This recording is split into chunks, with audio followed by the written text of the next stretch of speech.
Hello and welcome into another episode of The Hard Fowl. I'm your host, Pearson Fowler. With me, as always, from GamecockCentral.com, Collyn Taylor.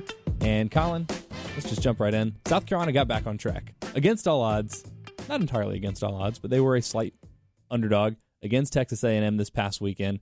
They get a win. They get to 2-2. They got that coveted second win that you and I have both been looking for in the first 5 SEC games, and they did it with a game to spare, remarkably, after starting conference play 0-2. So just before we dig into the specifics of the game, which I think were fascinating in their own right, how important is it now that South Carolina has gotten that second SEC win? Yeah, I mean, I feel like it's huge. We talked at the beginning of SEC play that if you can get 2 of these first 5, the schedule lightens up tremendously after that. And they got it. I mean, they went in there and backs were against the wall, and it was about as bad of a first 5 minutes for South Carolina as you could possibly get. And then you had all of these injuries and foul trouble, and South Carolina somehow, some way came out there and with like a 6-man rotation went out there and won. And Texas A&M is not a great team by any stretch this year, but you still went on the road, beat an SEC team 2 years removed from a Sweet 16, and you did it with 2 rotational guards and your starting small forward out. So there are positives to take, and you did it winning by double digits. It wasn't like you hit a shot late. You won by 14 points. This time last week, Carolina was 0-2 in SEC play, and people wanted to fire Frank Martin, and the Tennessee loss was terrible for a lot of reasons, the most glaring of which was the, I guess, immediate ending of that game. You had the opportunity to have the ball last, to take the last shot. You obviously turn it over. You didn't even get a shot off. You have a timeout. There were a bunch of things. People were upset, and then you're looking ahead to Kentucky and at Auburn thinking, how are you going to steal one of those 2 games? They obviously take care of Kentucky. We talked about that extensively last week. And then, like you mentioned, it's not like A&M was necessarily a stiff test, although it did present some unique problems for South Carolina, even before you add in the extenuating circumstances, which we'll talk about in just a minute, but having to go on the road, a team that's got a lot of veterans, a team that's a good defensive team. I didn't expect the game to be as high scoring as it was, 81-67. I don't know what the over-under closed at on this game, but I'm sure the over hit in this one. And you go in there and you're able to get that second win and now put yourself in a position to play an Auburn team that's struggling, that's now lost their last 2 games in SEC play. And obviously the back half of this podcast, we're going to discuss what that Auburn game is going to look like that is on the road for South Carolina, where they have undoubtedly now been really, really good. Yeah, Weird. So much better on the road. And early in the season, it's like, oh yeah, you're better on the road because you played 3 road games, and it was like, kind of, I guess whatever teams. UMass was here. No, UMass was there. Who was here? Oh yeah, I remember UMass. Yeah, that was freezing cold, foot and a half. Oh, you went to snow. Boston? Yeah. Oh wow. Amherst, thank you very much. Amherst, okay. Yeah, that's a story in and of itself. But, yeah. Okay, that's right. Because you're a North. Yeah, aren't you from like Syracuse or something? No, I have a roommate from Syracuse. But I'm from Irmo. Oh, you're from? Oh, I knew that. I knew that. We've talked about that. I went up. But you said you used to watch a lot of Syracuse basketball one time, which is what I thought. Yeah, and no, UMass. We're getting off track, but UMass was seriously. I mean, I went up there. My flight was canceled going up there because it was on the heels of a storm. Yeah. Flew back into Providence. Had to drive whole butt. I mean, into Amherst to make it in. Frank let us in for shoot around that night, and so I'm sitting there. I mean, I'm going down these roads that have just been snowed on for like 36 hours trying to get to Amherst, and it was an adventure. There you go. Yeah, no, foot and a half. Yes, the most snow that I've ever heard. But it was on the road. I vividly remember that. I remember some of those road stats early in the season. It's like, well, how do you really know? But there's enough of a sample size and enough variety of different kinds of teams that South Carolina's played that I think it's fair to say that they're a much, much, much better team on the road than they have been at home, at least just in terms of consistency. Texas A&M was, a good example of that. Not a great team, but it's an important win. And now, like I said, you set yourself up to play an Auburn team that's been struggling to get a third win,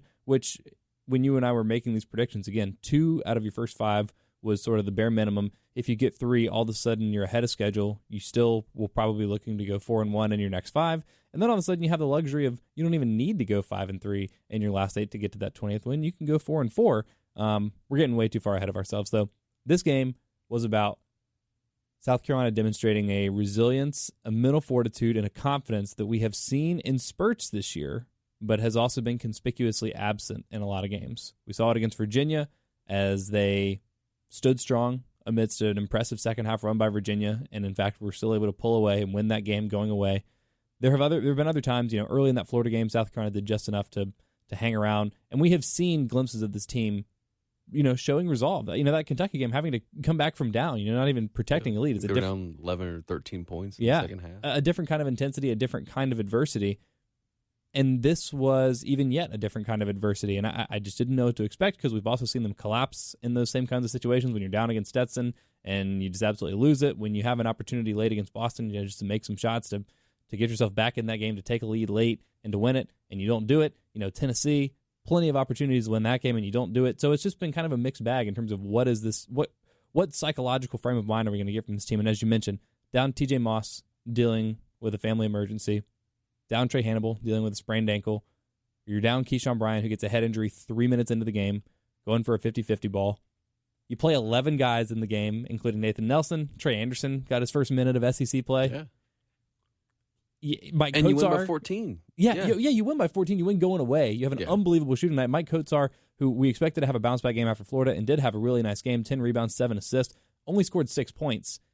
Again, you told me, no Trey Hannibal, no TJ Moss. Keyshawn Bryant's going to have 0 points in just play 3 minutes. A.J. Lawson's only going to play 16 minutes because he was in foul trouble, and Mike Kotsar's going to only give you 6 points. I watched the game. I'm now looking at the box score. I'm not sure this actually adds up to 81, given those circumstances. Yeah, and I remember we were at wedding registry doing some stuff and eating lunch before going back to watch the game. And I look at my fiance and I told her, I get the tweet from USC that says TJ Moss and Trey Hannibal aren't going to play. And I look at it, I'm like, I don't think that they're going to be able to win this game. And I thought South Carolina had a really good chance going into it to beat Texas A&M, but you lose two guys like TJ and Trey who have been so good for you as of late. It's going to be hard to win. And give them credit. Jair Bolden stepped up in a huge way. A.J. Lawson had 2 really big threes late, I think in a single-digit lead, and hits 2 threes late to, kind of seal it. And then Jermaine Couisnard, that dude's a baller. SEC Freshman of the Week. Yeah, SEC Freshman of the Week. He finished plus 19 against Texas A&M, which is insane. And great defense, too. Some stuff that shows up in the box score, some stuff that does not, but just, staying in front of his guy, forcing guys to take stuff they've had shots. Problems with this year. Right. And Jermaine gives you that kind of physicality, that toughness that, honestly, you probably haven't had in a guard since Sindarius Thornwell. Not comparing him to Sindarius Thornwell, but just that physicality you get. Hassani had it a little bit, but he just wasn't as, physically imposing as either one of those guys. Yeah, anyway. Jermaine's a little bit more physically imposing. Hassani was quick and could get to you and deny, which helps. But Jermaine's you're probably taller than Hassani. Yeah, so Jermaine just gives you a little bit more of that Sindarius Thornwell vibe about him. Not saying he's going to go down as maybe arguably the greatest player in program history, but skill set wise, I think he gives you. And you saw it. He had a more efficient night shooting, which he hadn't had against. He put up numbers against Tennessee and Kentucky, but didn't have necessarily the most efficient nights. 7 of 13 shooting. 7 of 13 shooting. Hit 3 3-pointers. Shot a little bit less than 50% from 3. Made both free throws. Hauled in 8 rebounds. Had 2 rebounds and 3 assists. Only 2 fouls in a game where they seems like they were calling everything. Did turn the ball over 8 times, which obviously needs to cut back on, but you're starting to see flashes of him being this team's point guard moving forward and being a good one at that. And not only because of the scoring option, which is sort of, after that Kentucky game, it's like, yep, well, I think you found your point guard, a guy that can really run the offense. He had, what did he have, probably 4 assists or something against Kentucky. Yeah. Something like that. He's comfortable running the offense. Obviously, he can score. He can shoot from the outside. And then you kind of saw the rest of it start to come together against A&M. Not that Couisnard was bad against Kentucky defensively, because I thought he was good in that game too. But it's a couple of good, consistent defensive performances. Yeah, and it's Ashton Hagans, who what did he shoot 2 of 10 in that game. So it was outstanding, and to do it consistently now, because you're right, that has been a problem for Carolina. The defense at the point of the attack, he's really rounding into a complete point guard in the SEC. And I know what you're saying, and I agree with you. The Thornwell comparison is a little bit dangerous because you can't say he's going to be the best player of a generation here in South Carolina, but if he's scoring 20 points a game as a freshman in SEC play against Kentucky, on the road against A&M, who's not a great team but at least good defensively, I don't want to put a ceiling on his skill set career. matches up very, very nicely to Sindarius Thornwell. I'll leave it at that. The other thing, and we talked about this last week, so I was playing tennis, so I didn't even watch the game live. I just record it and watch it later, which is bad because I should be tweeting during the game because got to like cultivate that social media, whatever. But anyway, I was playing tennis Saturday. Yeah, clout, because you're a great live tweeter. Oh, by the way, this might be pulling the curtain back too much, and in which case, don't answer and we'll just leave the masses desperately wondering. Do you know and can you say who runs the Gamecock Central Game Day updates? Yeah, account? that's Chris Wellbaum. Oh, it is? Okay. Yeah, Chris Right, Wellbaum. that's not a secret? No, that's not a secret. Cool. I love that account. He does a great job. Yeah, it's fantastic. Because there are things in there that sound like you. And so dry and sarcastic as hell? Yeah, exactly. So I wondered if you were doing that, but I was like, you tweet a lot during the game anyway, so that's a lot of like switching back and forth. No, there's so much. I mean, when you think about having a live tweet from your own account and the game day and then run a live thread and write your instant out, I mean, it's too much. So, I figured that would be too much, but there was enough in there that I had to ask. Oh, no, okay, cool. Shout out Chris. But anyway, so I even missed the Moss and Hannibal not playing in the game. So I go back and I was looking at the box for like a halftime or whatever. And I was like, oh, wow, they're not even playing. This is weird. And you and I said last week that this could very well be a matchup where there are fewer minutes for Moss and Hannibal just because of the matchups, because Texas A&M is going to play slower, because they're going to be a little bigger, a little more physical. It's going to be more of a defensive game. You could see more of those bench minutes going to McCreary, going to Levesque, going to Frank, just sort of by necessity. But not only is that not how the game played out, but it's like South Carolina was down the guards in a matchup where it seemed like they probably could and should and might need to play big more. But you get, 49 of your 81 points from your backcourt. Mm-hmm. It's crazy. I mean, again, we talked about Cousineau's performance at 17. Bolden, whom you and I both expected to see coming back off the bench after getting a DMP CD against Kentucky, certainly didn't expect him to come back and have 19, although, I mean, it's seriously just like spin the wheel and see what you get with Jerry Bolden. Yeah. And then Lawson, again, only played 16 minutes, but 13 points in 16 minutes is nice. Efficient in his shooting, 4 of 7. Wasn't like super involved in the game, and again, not able to get into a rhythm because he was in foul trouble. A couple of his shots, including 2 of his threes, were late. In fact, all of his field goal attempts and all of his field goal makes subsequently were threes. 4 of 7 from the field, 4 of 7 from 3. A couple of those were late. I don't want to say they were inconsequential, but they were more like, ice it, a little bit of insurance, kind of put the game out of reach. Yeah, give you some breathing room. Right. But when he was in there, it's still not great. He's still not the AJ that we expected to see, not the AJ that this team needs if they want to reach the heights that they're trying to reach. But I don't know. I still feel like he's engaged. He fouled too much. He only played 16 minutes. But the rebounding, the defense, that effort seems better than it was in that first stretch of SEC play in that Stetson game. Yeah, I mean, he looked – lost is not the right word for AJ, but he just looked disengaged. And Frank said it a lot, that this team, especially these young guys, are tied too much into the ball going in the basket for him. So when AJ went through that shooting slump that he had against Stetson, against whoever they played those first 2 games, Florida and Tennessee – then you started to see that kind of compound a little bit and snowball, which translated to him playing not as well defensively. I think you saw he had a few bad fouls, but Frank talked in his Monday press conference about how he's really liked what he's seen from AJ just in terms of his mentality. And I think what gets lost, and I kind of agree with Frank on this, you see he had Hassani last year, who was 6th man of the year. He had Trey Campbell, who didn't light the world on fire, but was serviceable. And he had Chris Silva behind him. So he kind of had what Frank Martin called cover, and I tend to agree. And now this year, you expect him to take that jump into being Hassani Gravin on the defensive end and back to being AJ Lawson on the offensive end. And that's hard to handle expectation-wise, because that's a lot to lump on a guy who's 19 years old. I mean, if you had told me to do that at 19, I don't think I could have done it. So, I mean, hell, I probably couldn't do it at 24. So he's handling a lot. And yes, it's up to him. He's a Division I basketball player. He's on scholarship. Handle it. But sometimes guys have to grow into those roles. And I think you're seeing that with A.J. Lawson. And A&M, he didn't play well. He played okay. Again, the energy was fine. The energy was fine. Seemed better. Yeah, but you're still worried that no assists, 3 turnovers. That's been a big problem for him this year. He's got to turn that around. But he feels closer to getting back to what he was at the beginning of this year when he was actually playing pretty well, or even the end of last year, he looks closer to that than he did against Stetson, Florida, and absolutely. Tennessee. You're starting to see signs of it being back to the old AJ. And if Jermaine's going to go off for 17 a night, you really don't need AJ to go off for 25, 30.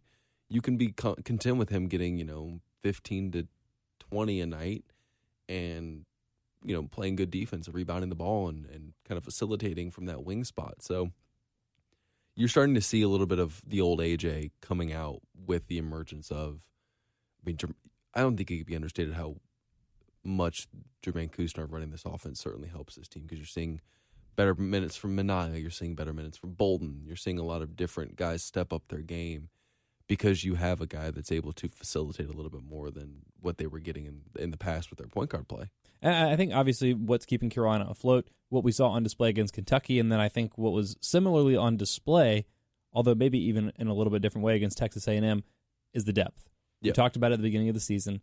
That's sort of been the difference. In those first couple games, when AJ first started to really slump, I think his play was inconsistent pretty much all season. He had his bright spots, but he was still like averaging 15, 16 a game, whatever it was. And then it was after the Virginia game, as we mentioned, that 3-game stretch the slump really started. He's still in it, but the rest of the team looked lost, because even when he was playing inconsistently, it was still his team. The offense was still running through him. He was still going to, shoot 15, 16 times a night, whatever it was. And with him not doing that, with him not attacking, not having that same mentality, and certainly not making shots, the rest of the team looked lost. In his absence, quote-unquote absence, all the role players have now had to elevate, just sort of by necessity. Jair Bolden, who looks kind of back, he's playing his role. Jalen McCreary, who's finally back into the fold again after being benched for a long time, looks really good. He continues to bring good energy off the bench. He's playing 8 to 12 minutes a game. I think he gets like 6 and 2 or 6 and 4 every game now. He's always going to get his 6 points in whatever way, and he's going to be, even if he's not grabbing 6 rebounds while he's out there, he's at least going to make it tough for the other team to rebound, which I think was an interesting storyline in this Texas A&M game as well. Levesque has fallen off a little bit, but Frank is out there doing his thing. His offensive efficiency, I think, has tailed off a little bit after the hot start to the season. Only 2 points, but continues to work on the glass. He had 3 offensive rebounds against Texas A&M, and I think even though he keeps getting into foul trouble and he fouls too much still, I think Frank has still gotten better defensively this year. He just seems like he knows where to be more, and then his mistakes are just like, I can't move my feet quickly enough, or, still an occasional bad decision here or there, but he seems to have a better understanding of, the positional defense that Frank Martin is requiring of him. So you're getting better minutes from all these guys. Obviously, we talked a lot about Couisnard, and then, of course, the emergence of Justin Minaya over the course of the last 2 games, or re-emergence, I think is maybe even the biggest story, because you have the role players elevating, but you're still missing that one crucial piece. What's that crucial piece when your star's not rolling, but your role players are elevating their play? It's the glue guy. And Justin Minaya is just ultimate. He is making everyone on this team better. Yeah, and this is kind of the Minaya you hope to see at the beginning of the year, and he showed you that a little bit to start the year, and now he kind of tailed off. And look at the stat line: 6 of 11 shooting, 4 of 8 from 3, 8 rebounds, 5 assists, played all 40 minutes with 2 blocks, 1 turnover, 1 steal, plus 14 for the day. That is like the epitome of what Frank Martin wants from his guys. And Justin's so talented and so energetic that you need something like that on the floor. And if he's not giving you points, if he's not giving you rebounds, it's hard to get there. This is ultimate glue guy territory. Like, if we were making a Mount Rushmore of glue guys at South Carolina, it's like Justin Minaya is like first, second, and third. Yeah, so he's the head on the far left. Yeah, no, he's George Washington in this. Is Washington on the left? I have no idea. I don't know. Yeah, whatever it is, he's the George Washington of glue guys. I hope Washington's on the left. Yeah, because we read right to left, so I just figure the leftmost left to right. So I'm figuring the leftmost head is the most important. But I don't actually know that. Yep, far left. He is? Okay, yeah, great. Looks like George Washington. Is Jefferson the other one? Maybe. I don't know. And then that Teddy Roosevelt and Abraham Lincoln. Okay, yeah, that sounds right. That sounds right to me. I've never been. I've seen pictures of it. I've seen North by Northwest. That's like my frame of reference for Mount Rushmore. But yeah, he's probably the leftmost head in this. And it's, again, to me, more than anything else, it's like, what does the glue guy do? The glue guy is all about the glue guy is about raising your ceiling and raising your floor. You elevate everyone on your team. And for Minaya, great statistical game. Probably I know he had a 17-11 to start the season. This is his best statistical game because you're doing it on the road in a very important game. Against a better team. 8-5, against a better team. A steal, 2 blocks, and then the other things that you don't even necessarily see that don't show up in the stat sheet are just him getting in the way. There are a lot of guys on this team that do this, but it seems like it's Minaya maybe more than anybody else, just clogging passing lanes, even if it's like a kickball, getting an arm, getting a leg, just disrupting the rhythm of the offense. He does it so well. And, of course, his versatility across the defense, which is just so valuable. This game belonged to him. I know Couisnard had 17. I know Bolden was the leading scorer with 19 off the bench, shot 7 of 12, 5 of 7 from 3. To me, from halftime against Kentucky through the end of this Texas A&M game has been Justin Minaya's team. Yeah, and I think that what the stat sheet doesn't really take into consideration is when these shots fell. There were a few times where A&M cut it to 1, cut it to 2, cut it to 3, and then Minaya would come down and drill a 3, and you're back up to 6 or 5 or whatever. It's back to a 2-possession game, and you want that from the guy that's been in your program for 3 years. He's the only guy outside of Kosar who's been in that program for at least 3 years. So you need, wow, that's amazing. I didn't really think about that. Minaya's the only guy that's been there for 3 years outside of Mike Kosar. Second year Bryant, second year Lawson, second year Couisnard, first year that he could play. Nathan Nelson, second year? Yeah. Okay. Frank, second year. Levesque, first year. McCreary, first year. Anderson, first year. Bolden, second year. Yeah. Oh, wow. So, yeah. And then Moss, second year. Moss, Hannibal, first year. Hannibal, first year. K. Henry, first year. Yep. So he's a guy that knows this is what you expect from him at this point. And if he's giving you this on a night in and night out basis, not necessarily 18 points and 8 rebounds, but if he can give you 12 points and 9 rebounds, something along those lines equivalently. In the efficiency, too. Yeah, If he shoots 2 of 4 from 3 every game for the rest of the season, that's great for Carolina. Yeah, they need that because it spaces the floor a little bit, opens up the paint for guys like AJ, for guys like Jermaine who like to get to the rim, and then obviously you can draw some more stuff up for Mike. Mm-hmm. But for Minaya to take 8, and some of them, like they didn't seem like they were looks that were drawn up for him. There was one where he was, a step or two behind the line. He just, I don't remember who it was. Somebody screened for him. Dude died on the screen. He was like, I'm pulling up from here. Like that confidence, the willingness to let it fly. We haven't seen that this year. I mean, really, even until this A&M game, he's feeling his stroke a little bit more. He's hitting him at a good clip. And if that's going to be the case, I mean, that really bodes well. I don't think you or I isolated this exactly when Carolina was slumping and as they've tried to find their rhythm. I other than maybe just mentioning, Minaya's got to play better. But when he has one of these games and when Carolina wins a game that, again, they should have won, but they could have lost. They could have very easily lost this game. Game was very much in the balance in the second half. Yeah, and given all the things that were working against them, those are the moments that you realize just how much of an impact a guy like that can have and does have when he's playing well. Yeah, and I think that he's a guy that's never going to go down as an all-time great, I don't think. And that's no disrespect to Justin Minaya. I don't think that's his game. But he's a guy that you look back on some of the best teams and,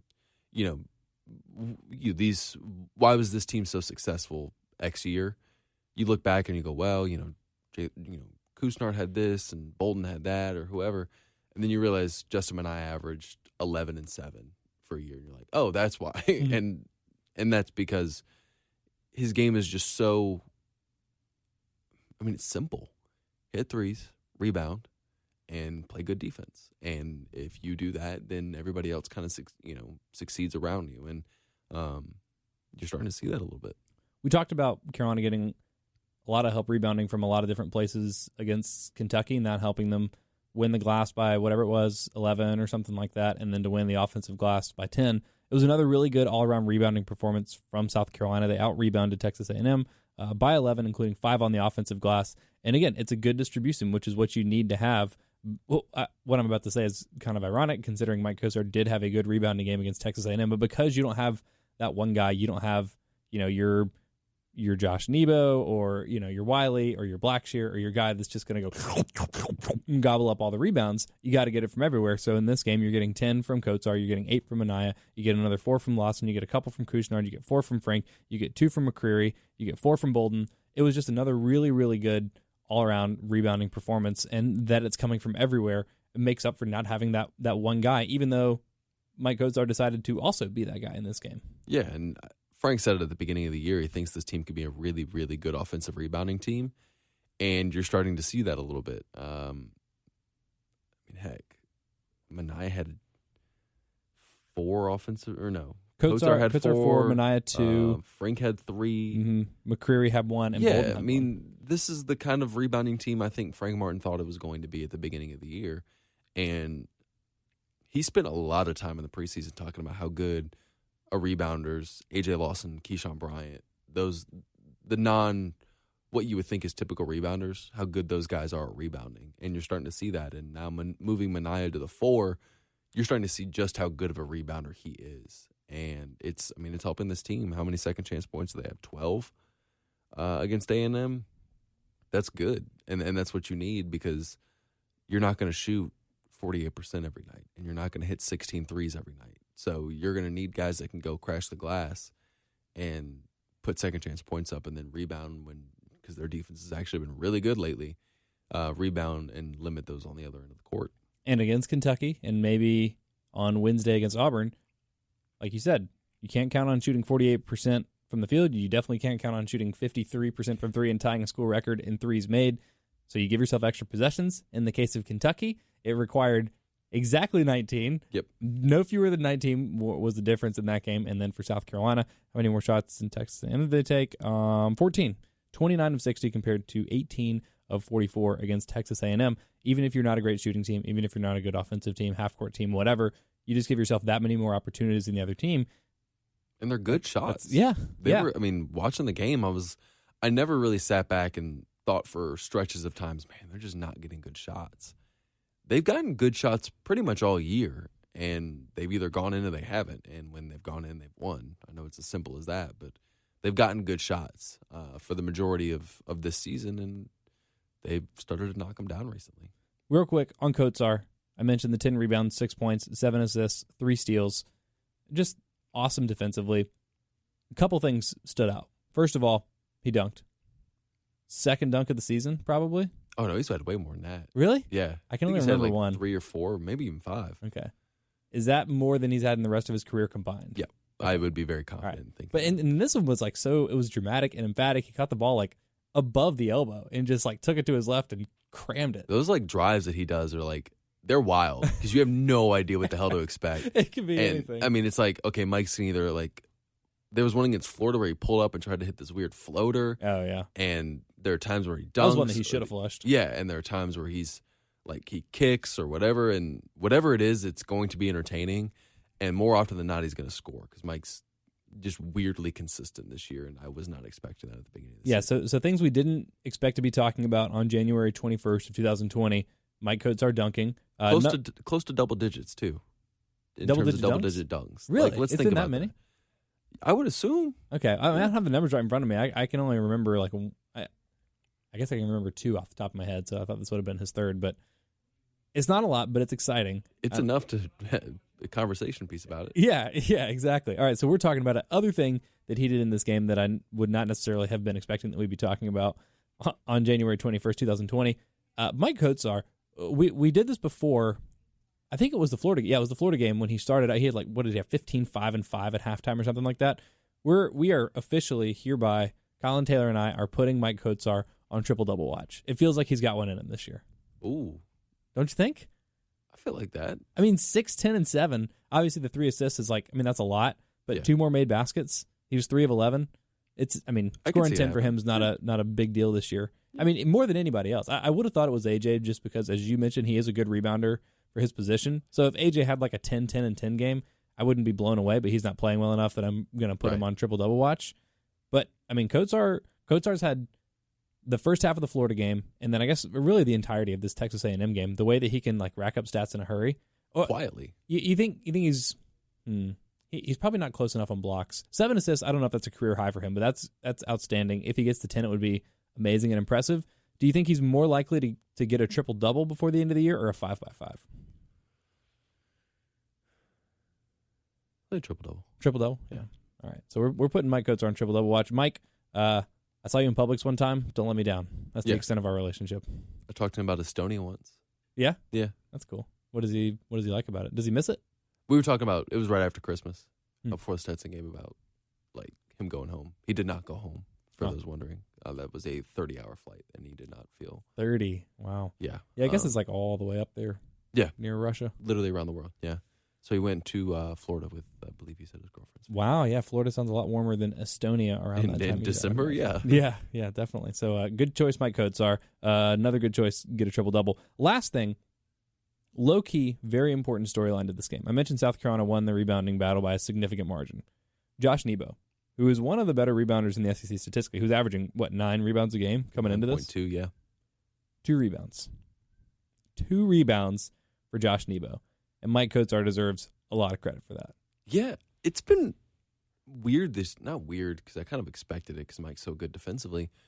They've shut down good big men. Josh Nebo, Kerry Blackshear. We've got another good one coming up tomorrow. Diakite. Yep. I mean, they have shut down those guys. And we'll talk about Wiley probably a lot, previewing Auburn. But Mike Kotsar has been silently one of the best defensive big men. He's making his case for all SEC defensive team. He is. I mean, 100%, because Nebo, if you're filling out a top 5 big men in the SEC list, Nebo's going to be on it. Blackshear's going to be on it. Wiley's going to be on it. And then you probably put Kotsar up there. And because he has been so good, and it's amazing. And Fulkerson had a big day against him, but that's just Fulkerson. But they kind of contained Nick Richards. They got him in foul trouble early, and give Mike a lot of credit for that.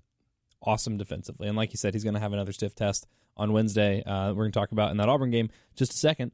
Jair Bolden, we mentioned, DMPCD against Kentucky, comes back, 19 points, looks invigorated. It's funny, I had someone call in on my local show yesterday on 107.5 The Game and say, you'd basically just talk about Frank Martin, benching these guys and how much good it does them because they keep being benched and coming back and responding really well. We saw that happen with Jair Bolden. We saw it happen with Frank. He got bent. Let's see. He got a DMP. It was either Florida or Tennessee. I think it was Tennessee. And then came back, played pretty well against Kentucky, played pretty well against Texas A&M. Again, not huge counting stats, but just like a new kind of energy, and has been crushing the offensive glass lately. We saw it with McCreary, who obviously got long time on the bench. Yes. 4, 5, 6 games, whatever it 4 or was. 5 games, yeah. It was Clemson, Virginia, Stetson, Florida, and then I don't remember if he came back against. I think he came back. Didn't play in 4 or 3 straight games. Clemson, Virginia, Stetson. Clemson, Played a little bit against, and then came back and then played 10, 8, 12, and 13. 10, 8, 12, and 13. Yeah. So, benefited from that time on the bench. We've also seen it go the other way, though, which is sort of my counterpoint at the time. He did bench A.J. Lawson down the stretch in that Stetson game, and it's kind of a, obviously you can't bench A.J. for a whole game like you can Jair, like you can Frank. He's just too central to what you do, even when he's not playing that well. But for some guys it works. For some guys it doesn't. It looks like it worked for Bolden. Should we reserve our excitement, though, given that he had 22 against Virginia and then just went for the next 4 games? I think you should always reserve excitement for this team, because you just, until they show you consistency, anticipate them being inconsistent. Do I think you should expect 19 points, 7 of 12 shooting, 5 of 7 from 3 from him every night? No. But if he can get to the point where he's averaging 10 a game coming off the bench, that's huge for you. And if he knocks down 2 or 3 3-pointers in a game and goes off for 15 or 17 in one night, even better. So I think taking a step back and sitting for the entirety of the Kentucky game kind of helped him reset a little bit, take a deep breath, realize, hey, the stuff I'm doing in practice isn't good enough. I think that helped him because he was much more aggressive, and you start to saw the Jair Bolden of old. So yeah, I think that you can. I don't know if I'd expect 19 points, but yeah, if you can expect 10 to 12, then that's probably fair from Jair. Yeah, and for Jair, it wasn't even about necessarily the shot making. Like 7 of 12 is great, 5 of 7 is great. If he's going to come off the bench, you need him to be an efficient scorer because he's not going to get the minutes to necessarily be a volume scorer. But it was the mentality. We've seen him make shots, and we talked, even earlier in the season when it was still a little bit up and down, but mostly good. we would talk about how easy he makes it look, how natural of a shot maker he is, even if he's not great at creating his own shot. Once he gets that sliver of space, you feel like he can really knock it down. And he was taking those. He was taking those against Texas A&M. It's exactly like Justin Minaya, just seeing the confidence and a little bit more of an edge in his offensive game was tremendous. Almost as important to me as those 19 points is the 6 assists that he got, because that was the other big kind of foible when he was trying to man the point, almost fitting a square peg in a round hole. He's just not a guy that you need to run your offense through, but he just showed, it's like Frank Martin took that responsibility off of him.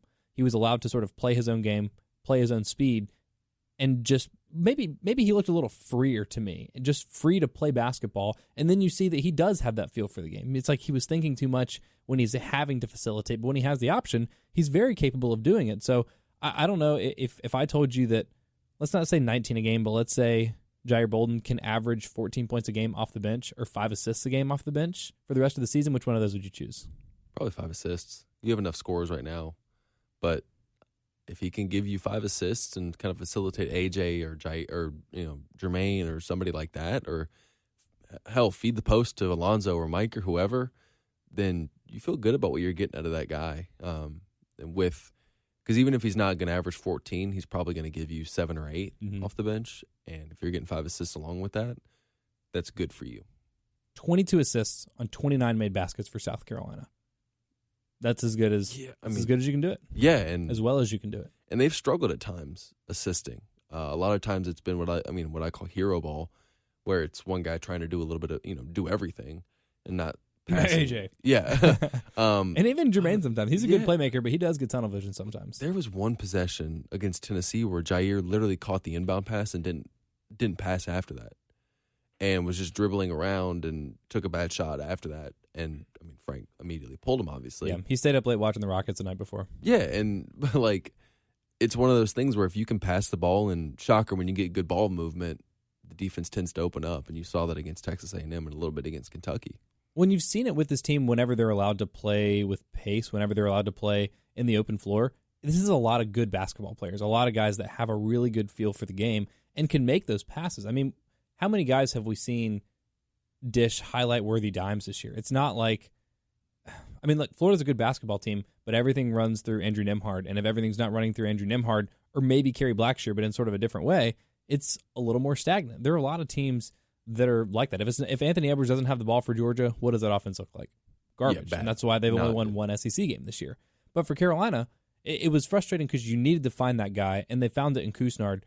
But they have a bunch of guys that can make plays. We've seen it from Jair Bolden. We saw it against Texas A&M. We've seen it other times throughout the year. We know AJ can be someone that can run the offense when his shot's falling a little more, when he's playing with more confidence, more aggression, because he did it last year. He was the centerpiece of the offense last year. Chris Silva was kind of allowed to be the 1B, and I think that was why the team finished the season as strong as they did. Keyshawn Bryant, as good as you can find attacking the basket, obviously needs to work on his shot, but he dished a couple of times in that Kentucky game that are like, gorgeous. The gif of taking your sunglasses off and leaning all the way back in your chair. So they have a lot of guys that can do it. Even Jalen McCreary had a nice assist where he was getting doubled on the block and was able to turn around and find Mike Kotsar into the basket. That was gorgeous. It was great. So you got a lot of guys that are natural basketball players that have a good feel for the game.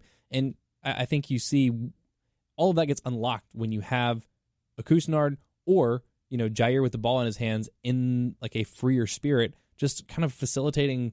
It's not motion basketball. This isn't Rick Carlisle, but it just looks a lot freer in these last 2 games than it did really at any other point in the season so far. I think we obviously look at point guards and say they should run the offense and, they need to make good decisions with the basketball. But I don't think the average basketball fan or a fan that just turns on a game on a Tuesday night realizes how important timing is in an offense. And when you're half a second off in terms of when that pass is supposed to be there, it throws everything off, because then the guy that was supposed to make the cut is making it half a second too soon. And you saw a little bit of that where the timing just wasn't right with South Carolina. But now Jermaine, who knows what Frank wants, he's timing these passes correctly. And you're seeing the efficiency numbers go up because of it, because guys are in the right spot at the right time. And South Carolina put it together its best offensive efficiency of the year against Texas A&M, averaging 120 points per 100 possessions. The best in the country right now is, I'm looking it up now. On like a per-game basis? Yeah, adjusted offensive efficiency. The best team in the country right now is Gonzaga at 117.9. Their raw efficiency is 120, but their adjusted offensive efficiency is 3 points fewer than what South Carolina averaged per 100 possessions against Texas A&M. Yeah, so Carolina played as good or better as the best offensive team in the country against a good defensive team in Texas A&M on the road. Top 60 defensive efficiency. Without your two backup guards. Yeah. And Keyshawn Bryant for Bryant. 35 minutes of the game. Yeah, wow. 37 minutes. All right, so I think the only conclusion we can draw is that Keyshawn Bryant, Trey Hannibal, and TJ Moss should never play again. Yeah, if we're I'm not superstitious, but I'm a little stitious. Yeah, so yeah, you got to keep them out now.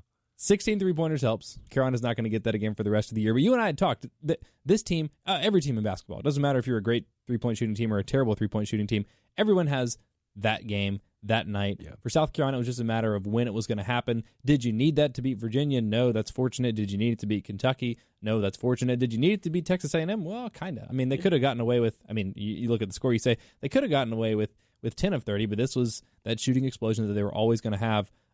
The one thing about it that I guess is kind of nice is you get it from 4 different players, all shot well, but it wasn't like one guy hit 7 threes. You know, you get 3 from Jermaine, 4 from AJ, 4 from Justin. The 5 from Bolden, you don't necessarily expect to be replicated again. And again, Carolina's not going to make probably 16 threes again this season. They're not all of a sudden going to become a great 3-point shooting team, but you have the potential when these guys are making shots. When you get hot, you can they can compete with really anybody if they get hot.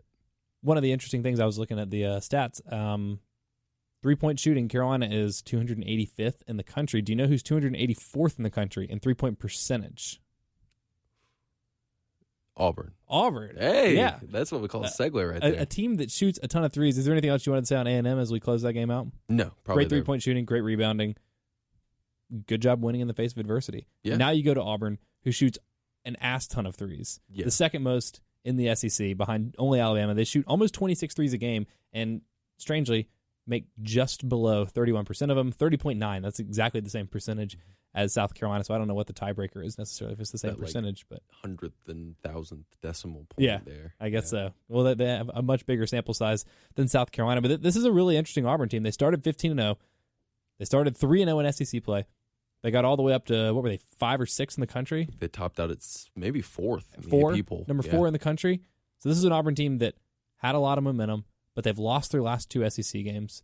And then as you start to go back and say, okay, well, you've lost 2 SEC games. What's the common thread there? You look for some signs. You look at who they're playing. They obviously good teams. Good teams. They got beat by Alabama. They got absolutely punted into the sun by Florida. They didn't even score 50 points in that game. They got punted into the sun in both games. They lost Alabama 83-64.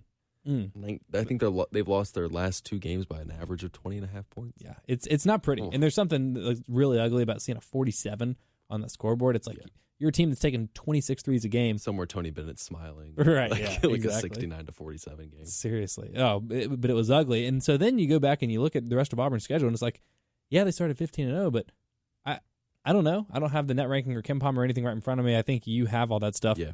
What's the best win that Auburn had entering SEC play? So, based solely off of KenPom numbers, number 43, NC State. That's their best win at home. They're still 40 or they were 40 at the time? They're 43rd right now. I'll look and see what they were when they beat them. They were 36th when they beat them.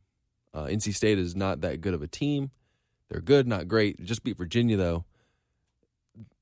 There's a distinct possibility that Auburn went through non-con play not beating a tournament team.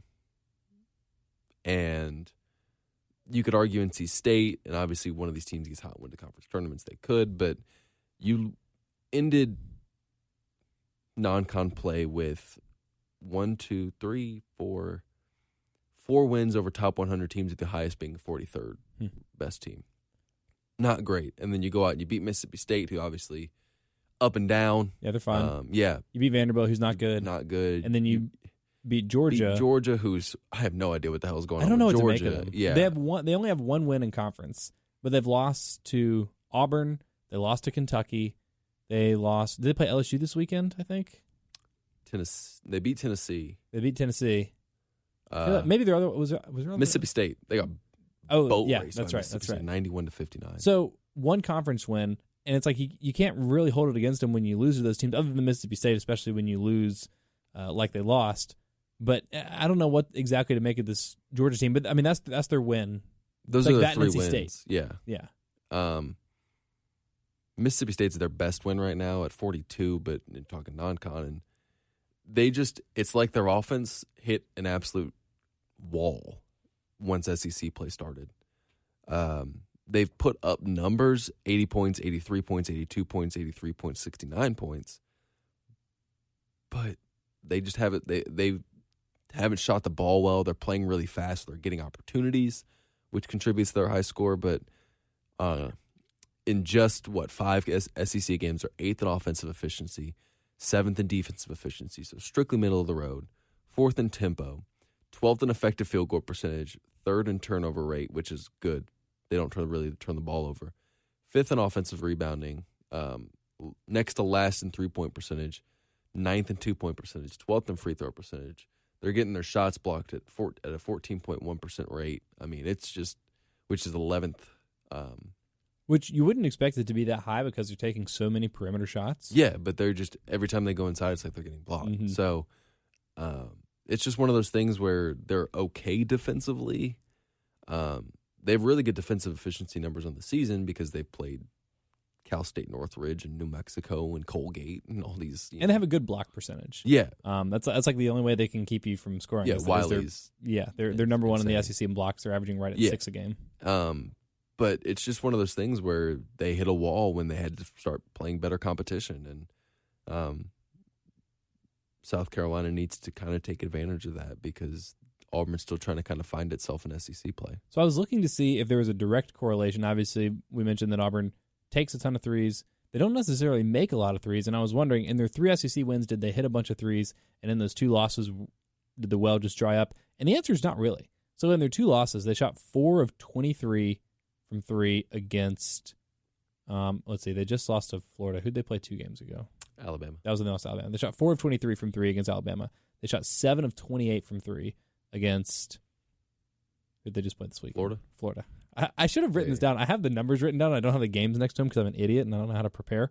In their wins, 9 of 24 in their first win in the SEC play, which is good. And then 5 of 20 and 5 of 22 in their other wins. So it's not even like they're shooting the lights out in those wins, which is a good news for Carolina because it's not like even that much of a direct correlation. You know they're just going to take a lot of them, and obviously if they just fill it up, if they have, one of these 13 of 28 kinds of games, there's not much you're going to be able to do, and this team is liable to fill it up at any given time. And I don't know if this is exactly how balance works or regression of the mean or progression of the mean, averages, things like that. But just like spending most of my life being a sports fan, you look at something like that and you're like, oh, geez.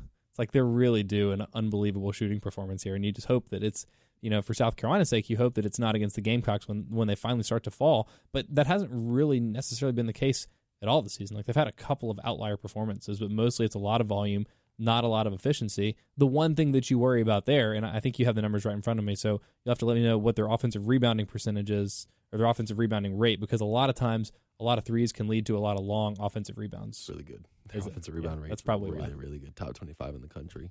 And they get to the line a lot. Fortunately, they're not a great free throw shooting team. I think the only team in the conference that's worse than Auburn at free throw shooting is Carolina. Yeah, and I mean, it's just one of those things where they just get to the line, and if you take, I think I've said it on this podcast, 60% of 5 free throws versus 60% of 35 free throws, you're going to get some points out of that. So they get to the line. They're very much like a Frank Martin-esque team, where you just swap the 3-pointers for 2-pointers with Frank because he likes to get into the paint. Right. Take a bunch of shots. Play good defense, get to the line. Those are your options, and, you live and die with that. Not to invoke the Houston Rockets for the second time in this podcast, but threes and free throws. That's the James Harden model. That's what got Auburn all the way to the Final Four last year. It works. Tremendous. It works. Yeah. I mean, there's a reason. Look, I mean, even though we can sort of nitpick, Auburn's still a top 20 team. I think they're like 16 in the country right now. So they're a top 20 team. Right now, ESPN's BPI says that they have a 90% chance to win this game against South Carolina. They're going to be a significant favorite. Having to do it on the road is really tough. So despite all these foibles, despite all these offensive shortcomings in terms of efficiency, not shooting the three well, not even shooting your free throws all that well, this is still a really good team. There's a ton of talent. We've mentioned Wiley a couple times. He's one of the best big men in the conference. He's averaging like 11 and 10. Yeah. You know exactly what you're going to get from him. He's a great shot blocker. So a really stiff test for Mike Kotsar. He's more athletic Josh Nebo is what he is. Yeah. But I think you made a good point earlier, and we should start there. The job that Kotsar has been able to do, not only defensively in like a traditional sense in terms of limiting scoring output and scoring efficiency, which he's done an unbelievable job. The three that you mentioned that I think are the most important and the best to bring up in this case are Blackshear, Diakite, and Nebo. Blackshear is a little bit of an interesting case because he was definitely hampered by injury in the first half of that Florida game and got into foul trouble. And in the second half, he scored a lot, but it was almost all from the free throw line. I think 7 of his 11 points were from the free throw line.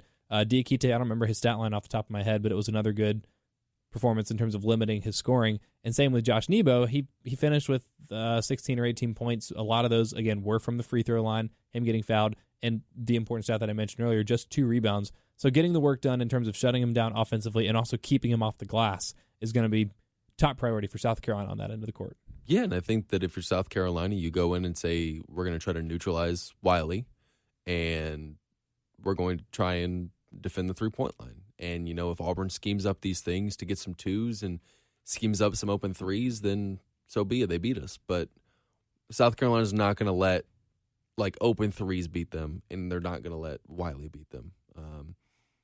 And you feel good about your chances with Kotsar because he's been so good defensively this year, even if he's not putting up stats.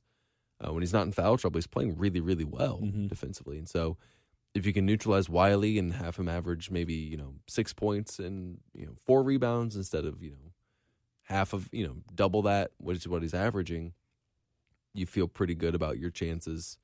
And then obviously if you get the perimeter defense from Kusnard and Minaya that you want, then yeah, well, I mean, there's there is definitely an avenue to win this basketball game based off trends against Auburn in a hostile territory. You definitely feel better about this game, I think, than the Kentucky game. I know you didn't feel great about the Tennessee game. Right. Didn't you say you felt better about the Florida game than the Tennessee game? Yeah. I kind of put it in a similar territory, though. I think by percentage, Carolina had a better chance to beat Kentucky. Again, I don't know what these metrics are worth because they said it was only 25-30% chance to beat Kentucky, and they did it. So it doesn't mean a whole lot, but just sort of as a frame of reference, it's interesting because this does feel like a better matchup for South Carolina, especially how they're playing and given what their strengths are right now, which is you got a really, really good defensive big man, and you got a couple guards that are really figuring it out defensively. I wonder how much injuries and uncertainty in terms of personnel is going to contribute to that. I don't know what Keyshawn Bryant's status is other than day-to-day. I don't know if that means that he should be expected to play or...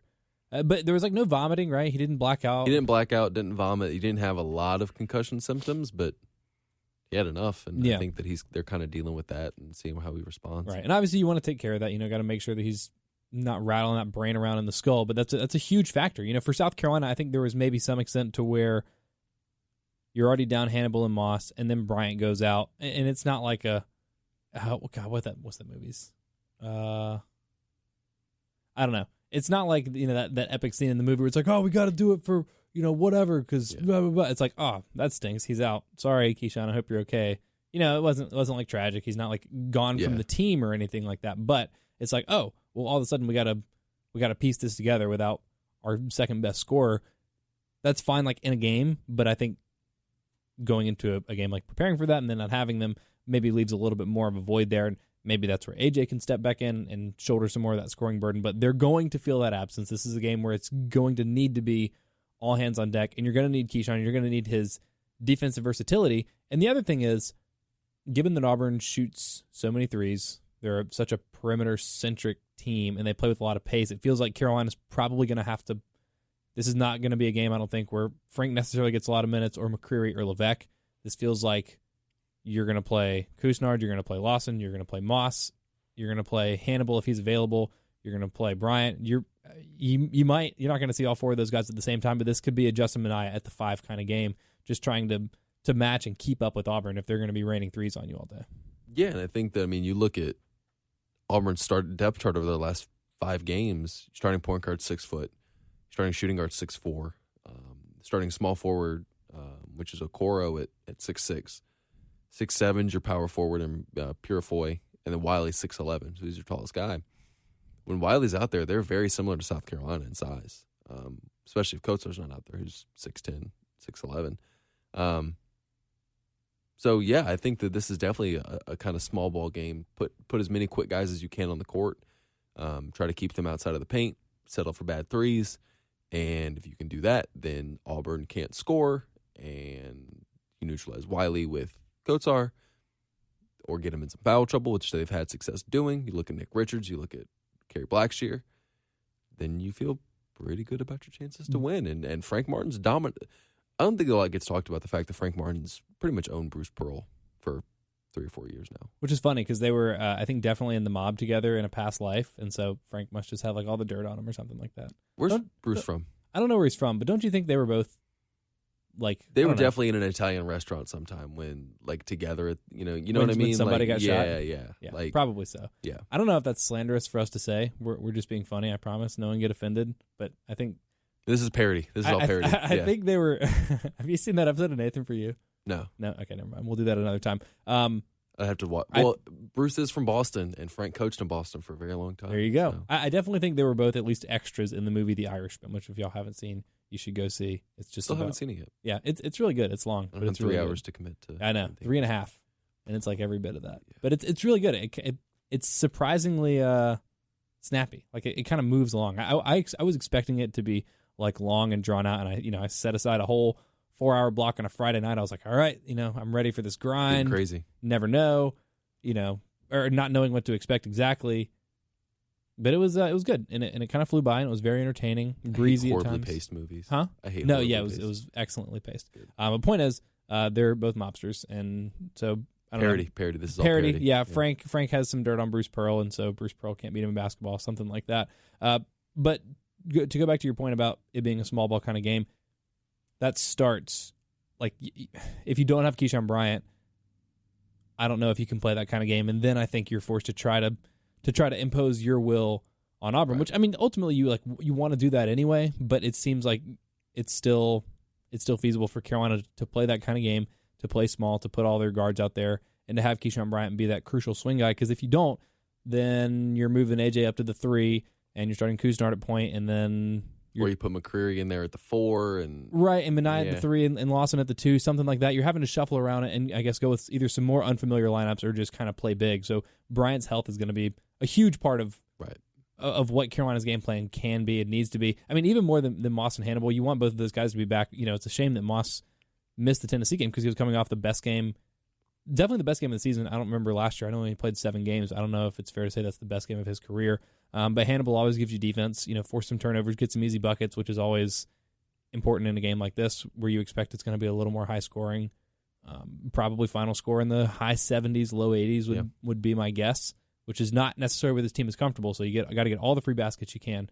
I don't know. I still feel pretty good about Carolina's chances, and even if they lose, make sure it's competitive first of all. Yes, that stuff is taken into consideration. But you are now in a position where it's not absolutely imperative that you win. This isn't like a big must win for the tournament. Worst case scenario, you're 2-3, which is exactly where you needed to be 5 games into SEC play. Yeah, and right now, Ken Pom gives South Carolina a 16% chance to win.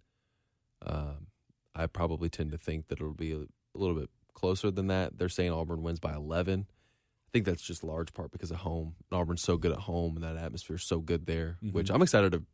I've never been to Auburn for Okay, that. so you're going to this one because you weren't able to make it to A&M because that's really, really, really far. Yeah, so we're driving really the 4 hours and 53 minutes to Auburn, and that'll be fun. Yeah, I've never been to Auburn either. I've only been to Alabama like once or twice.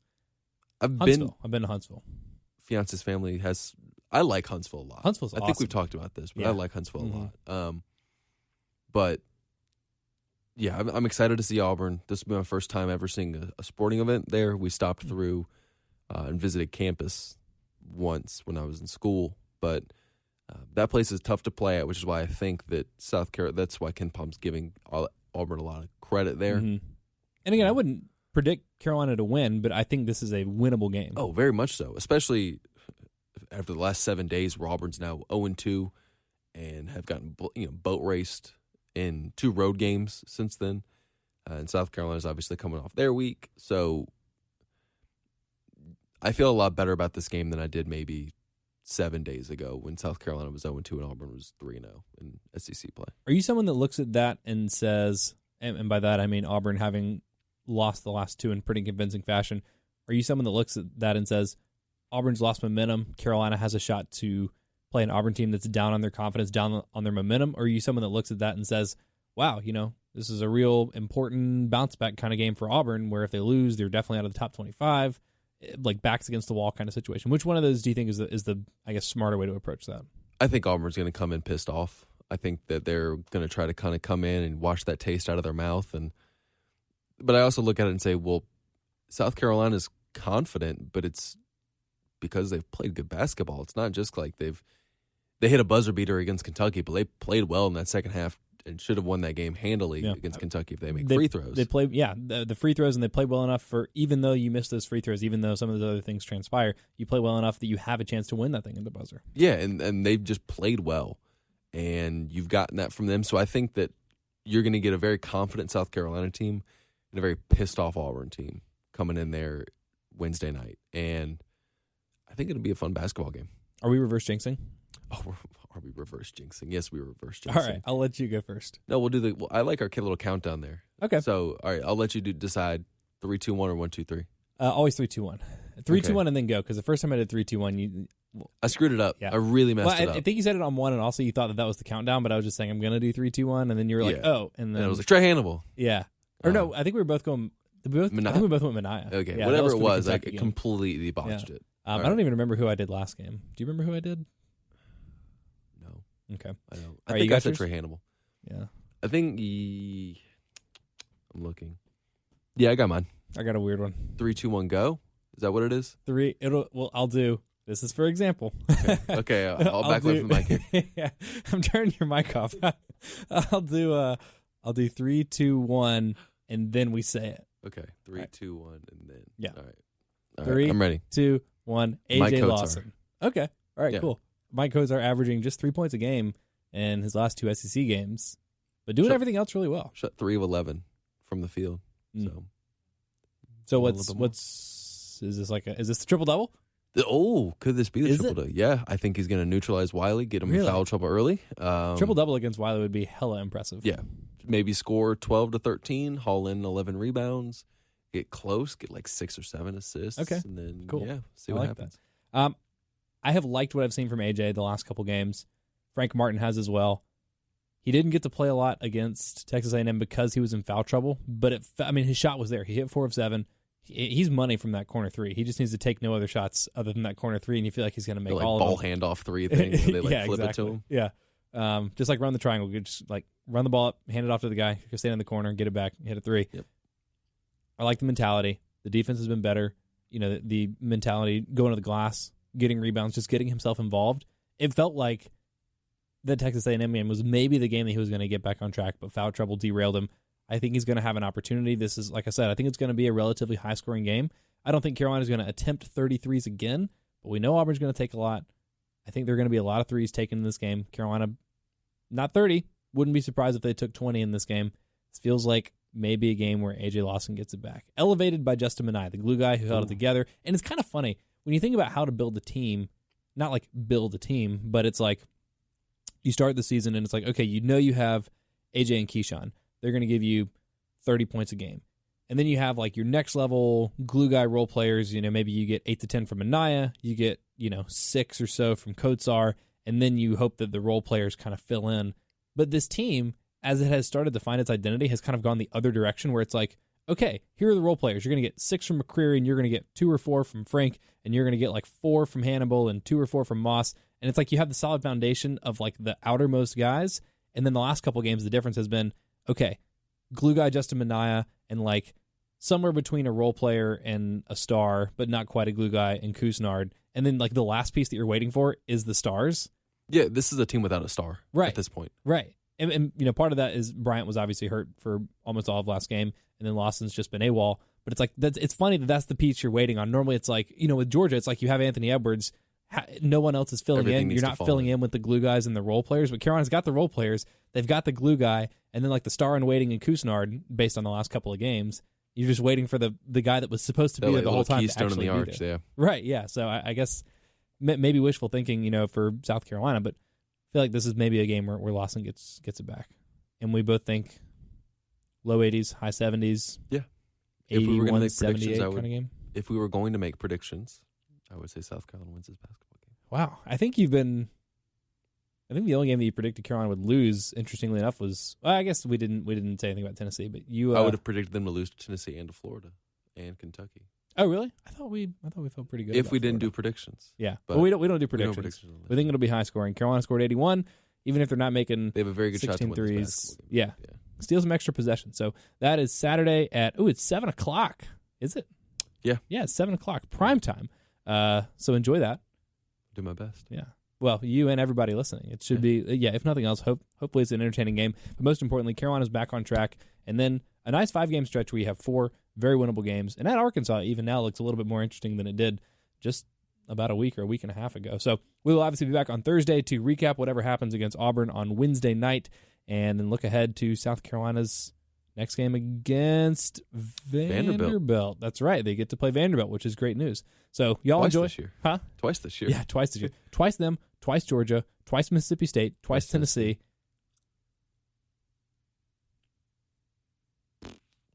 Tennessee, Georgia, Vanderbilt, Texas A&M. Mississippi State. Okay, there you go. I don't remember which one I forgot the first time. Oh, Texas A&M. That's exactly who you want to play 2 times. It just has worked out so far very, very well for South Carolina. But y'all enjoy the game. We'll be back on Thursday. Don't forget to rate, review, subscribe to this and everything else on the Gamecock Central Podcast Network. Don't forget to read Collyn on GamecockCentral.com. He's got a good breakdown learning about the opponent. If you didn't do that enough in this podcast, you've got it in the written word and a couple of things that we didn't touch on in this podcast. It's definitely worth reading on GamecockCentral.com. And obviously your instant analysis and what we learned in the immediate aftermath of all the game. You write a lot. How many words do you write a week? Do you know? Too many? A lot. A lot. Yeah. Well, yeah.